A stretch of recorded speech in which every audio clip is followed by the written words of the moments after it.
21 வாரத்தில் திருமண தடை விலக முருகன் பரிகாரம். மாதத்தில் 4 நாள் செவ்வாய்க்கிழமை மற்றும் சஷ்டி, கிருத்திகை, விசாகம் இந்த நாட்களெல்லாம் எப்போது வருகிறது என்று காலண்டரில் குறித்து வைத்துக் கொள்ளுங்கள். வளர்பிறை, தேய்பிறை அதெல்லாம் கணக்கு பார்க்க வேண்டாம். வளர்பிறையில் வரும் சஷ்டி, கிருத்திகை, விசாகம் நட்சத்திரத்தன்று பின் சொல்லக்கூடிய இந்த வழிபாட்டை மேற்கொள்ளலாம். தேய்பிறையில் வரும் இந்த நாட்களிலும் வழிபாட்டை மேற்கொள்ளலாம்.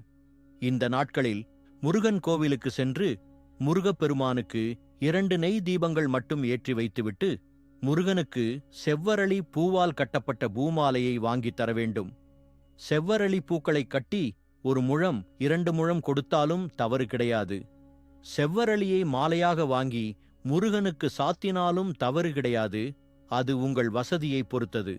3 to 6 மாதங்கள் முருகப்பெருமானை தொடர்ந்து இந்த முறையில் வழிபாடு செய்து வர ஜாதக கட்டத்தில் எவ்வளவு பெரிய திருமணத் தடையிருந்தாலும் அது விலகும்.